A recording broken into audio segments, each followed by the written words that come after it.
The world is changing. Inspiration is everywhere. It has never been so easy to connect, share, and bring people together. We're learning from others and finding the best in ourselves. Challenging our beliefs. Sharing our vulnerability. Overcoming our fears. Transforming ourselves so we can transform the world. How far can we go? This is London Real. I am Brian Rose. My guest today is...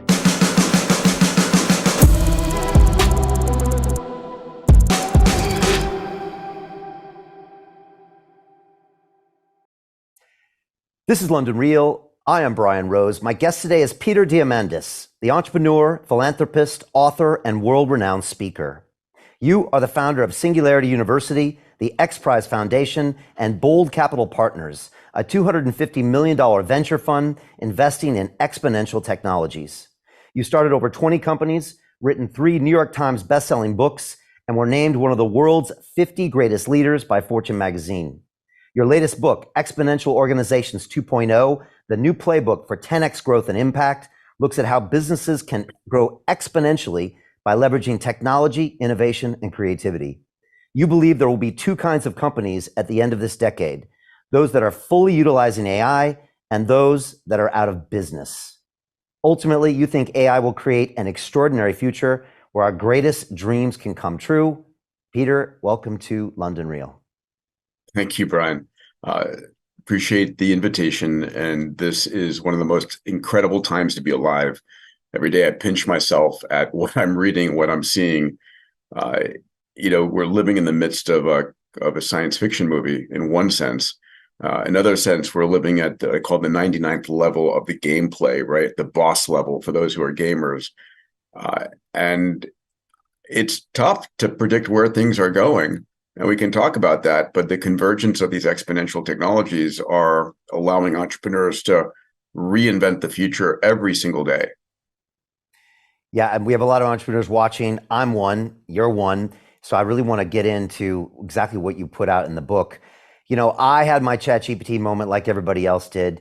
And, we both spent time at MIT, so we were technical, but I had never gone that deep into AI. And of course I did afterwards. So the last 6 months, I've used my platform to educate myself.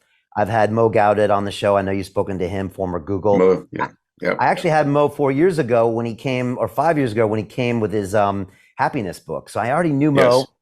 and I listened to his book, and then I got him back on. I've had Professor Max Tegmark of MIT, Professor Hugo de Garis, who wrote that book, The Art-elect War, and of course, Dr. Ben Goertzel on the show. We're also investing about $1 million into his new AI company. Peter, you've been talking about singularity for decades. I was just curious, why write your book now? And how did the ChatGPT moment change your view of the future? So I wrote a book with my writing partner, Stephen Kotler. We'd written Abundance, Bold. And our third book was The Future is Faster Than You Think. That came out in 2019, just before the pandemic hit. And it was a look at how this decade, everything is accelerating and that the speed at which technology is accelerating is itself accelerating. All these things are coming together, right? Just to take a second to paint that acceleration of the acceleration. First of all, we've got more capital than ever before, right? Deployed more democratically, globally. We have the fact that the tech is becoming cheaper. So your ability per dollar to get access to compute or memory, or per dollar to get access to genome sequencing is skyrocketing, not just 10x or 100x. We're talking, a million X, a billion X over it was 20 years ago. So for every dollar available, and there's more of that, there's more capability of technology. We then have more individuals, more brilliant minds being connected globally around the world. It used to be the people that were in our classes at MIT, or were in our city, or we happen to know through our industry. Now you have access to the most brilliant minds around the planet instantly for free, right? So there's more intellectual capability and more money doing more things with it. And then you add this incredible sense of urgency, this what I call a massive transformative purpose. It's throwing fuel on the fire. So all these things are accelerating the rate of the acceleration we're seeing. And one of the things I wrote about in Exponential Organizations 2.0 with Salim Ismail is that we're going to see more progress in the decade ahead than we have in the entire past century. And so when you look at this incredible speed, it is blinding. And I mean, I was just, as we were just saying a few minutes before we hopped on this program, I was at MIT this past week visiting some dear friends on a new company, a new venture studio I'm creating there. And I was talking to one friend about how a new generation of technologies are coming out that will displace these generative transformer models, these these GPT models, and will be 100 or 1,000 times better than them. And then, literally not an hour goes by when another person saying, "Oh yeah, I've heard about those approaches, but this is going to blow that one out of the water." So it's this near the curve and agility and the ability to understand the fundamentals, sort of first principle thinking. That's going to be key. But we're going to see disruption after disruption after disruption. And how do you leverage that?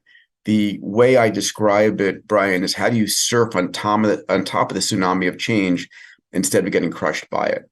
So, that can either generate a sense of anxiety in people when I speak about this, or like awe and excitement, like amazing. Like I'm going to let go of that and I'm going to start on this next stream. I mean, my GPT moment probably prior to ChatGPT, but then definitely excelled by ChatGPT, was really the recognition that the Turing test had been completed and that we had just moved the goal line.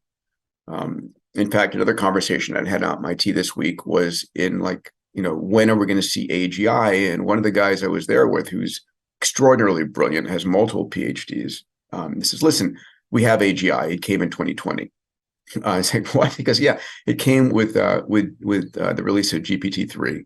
I'm clear about that. Is his opinion, and it will become evident by 2025. So, what does it mean to the world, everybody listening here, if in fact we have artificial general intelligence?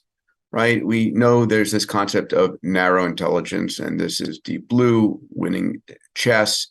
This is even, DeepMind's approaches to protein sequencing or playing Go. These are narrow AIs that are able to solve this particular problem. Artificial general intelligence is an AI that you can ask it to do anything, and it's generalized sufficiently. But the interesting thing is, okay, if in fact we have it by 2025, Ray Kurzweil, who's a dear friend, my mentor, we've started companies together, we started Singularity University together. Ray's prediction is that his prediction has been that by 2029 we'll have human level AI. And everybody used to think he's super, way ahead and optimistic. And no, it's 50 years later, 100 years later. Now people have all honed in on, yes, by 2029, we're likely to have AI. And many individuals, Elon included, are projecting, no, it's likely 2025. So regardless if it's 25 or 29, it's here, it's this decade. So what are you going to do? How are you going to prepare for it? It changes everything. I've had people on both sides, Peter, some that say, well, the Mark Andreessen viewpoint that, look, people always worry that technology replaces jobs and then it creates the jobs. And then I've had people on the other side that say, look, this is completely different. And, Goldman Sachs came out recently and said 300 million jobs are in jeopardy because of AI.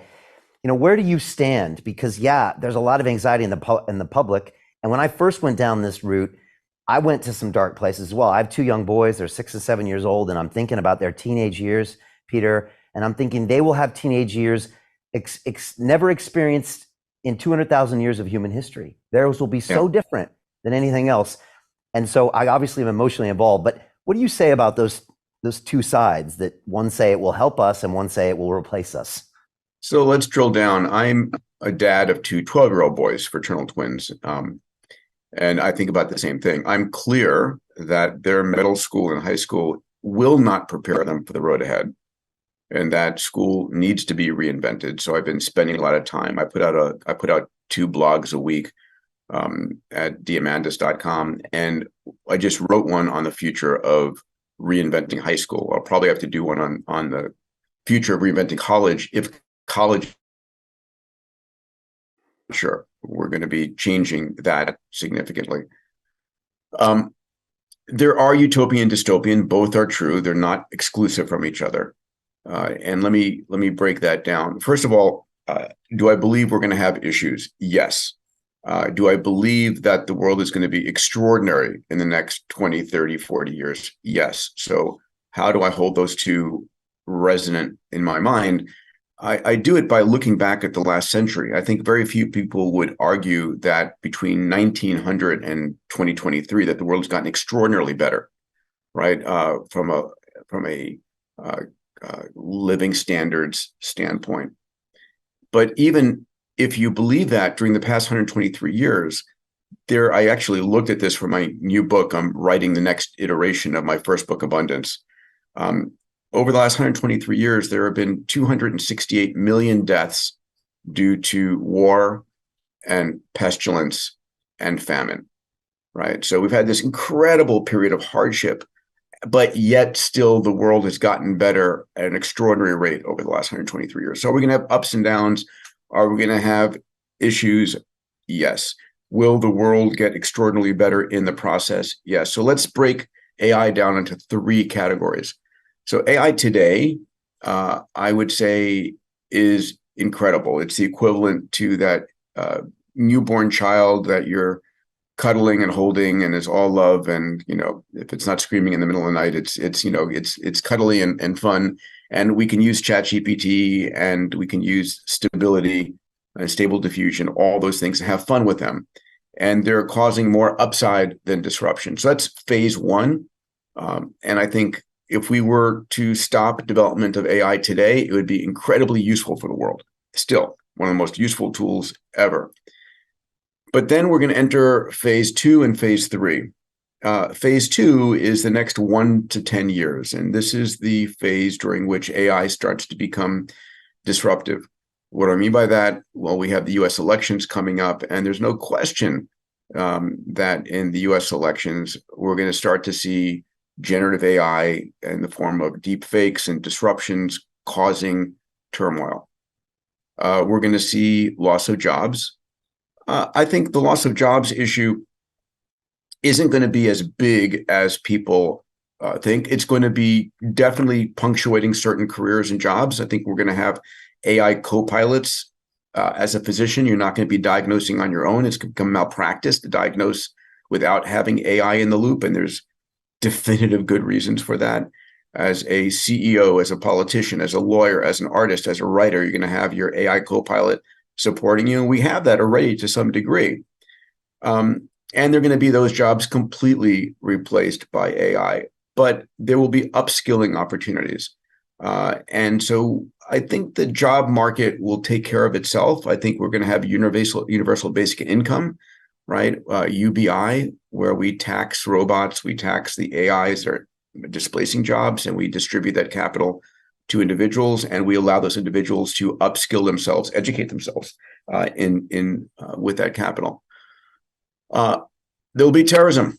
We will see the first Wall Street servers hacked by AIs, or the first power plants, and there will be concern that comes from that. And we have to learn how to navigate that. It's going to be like a pandemic. And despite those negative things, the ability for AI to do the utopian things, help us once and for all enable cheap and available and plentiful, safe fusion, to allow us to slay all diseases, to extend the healthy human lifespan, to provide every child on the planet the best teacher possible. This is from the Young Ladies Illustrated's primer from from Diamond Age, right? Neil Stephenson's work. But an AI that knows your child's favorite color, sports car, sports team, knows what they do know, what they don't know, and provides them a personalized education like you could not buy, right? And as we enter the virtual world and AI and VR and the metaverse combine and provide this immersive educational experience that is the best way for a human to learn from an experiential standpoint, not reading words on a page. AI is going to become your diagnostician and your surgeon, and all these things will tend towards a zero cost, right? It's a marginal cost for the best education, best health. These things are coming. Now, the third phase of AI is what we might call the artificial superintelligence, right? This is where AI now has become not 10x smarter than humans, but a billionfold smarter than humans. And what happens when we have that level of AI on the planet, and from billions to trillions, and there's no limitation. Limitation is energy and compute. But let's not go down that rabbit hole. The question is, will that AI be dystopian? Will it be the Terminator, Skynet, or will it be a benevolent entity supporting humanity, wanting us to be our best? And I think that's where the conversation is most important. I personally believe that the more intelligent a entity is, the more pro-life and pro-human life, pro-abundance it will be. I think there's no reason for AI to, crush humans, right? There's an infinite number of resources accessible.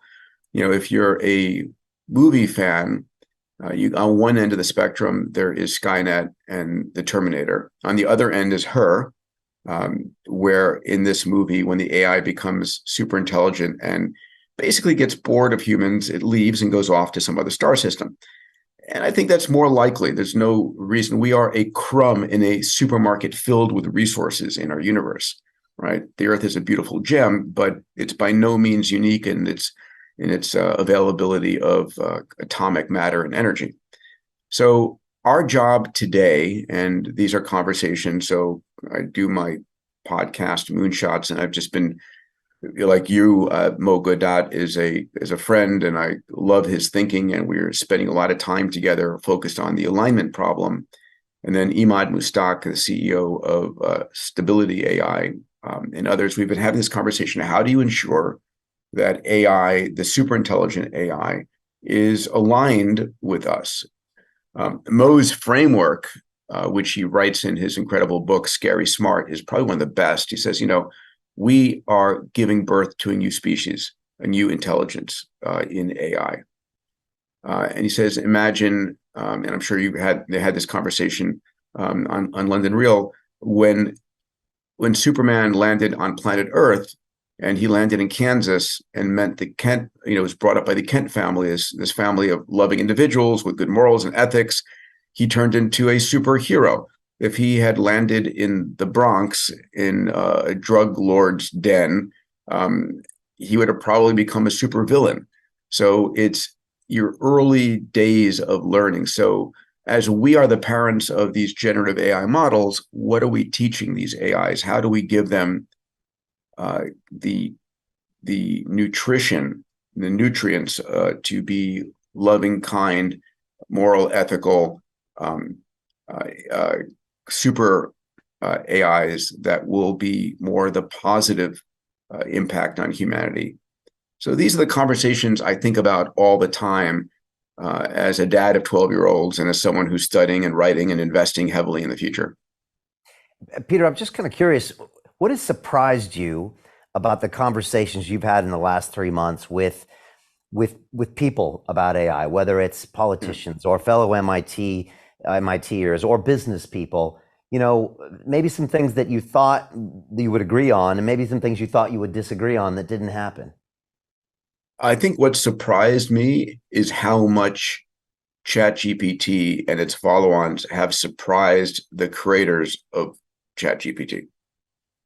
The emergent properties were not intuitively obvious when it was being built, right? That is fascinating.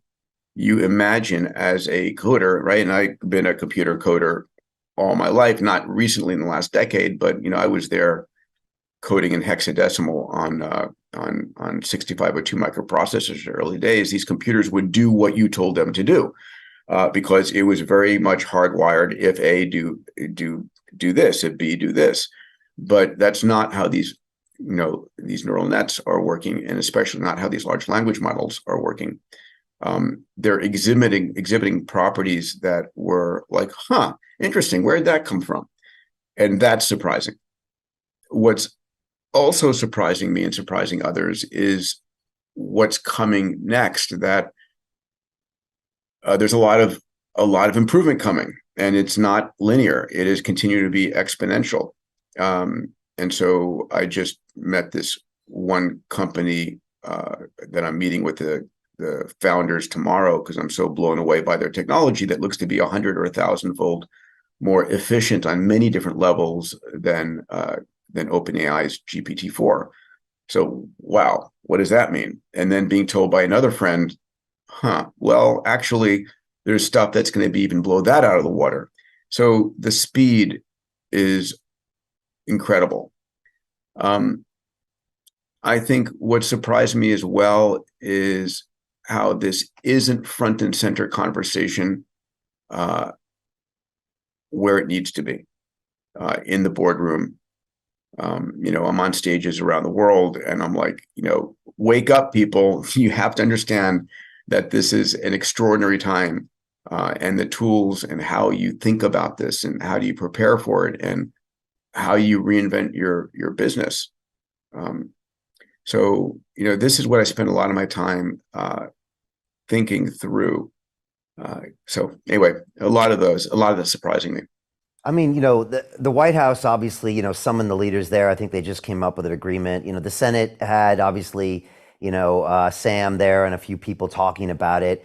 A lot of the corporations are talking about it, but in your mind, they're not really engaging or seeing how fast and how accelerating this and how disruptive this would be.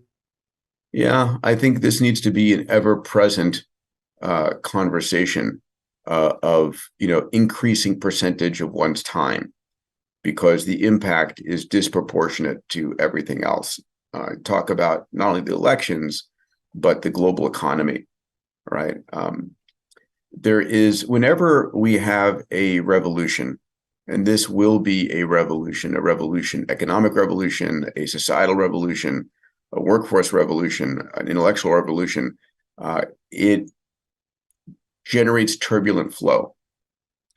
And then it settles out into a new capability. We saw this with the Industrial Revolution, and we've seen this with the early computer revolution. We've seen it over and over again. And the challenge is that, or the advantage of previous revolutions are that they took place over centuries or decades or years versus months. And our systems of governance and we humans want stability. To continue watching the rest of the episode for free, visit our website londonreal.tv or click the link in the description below.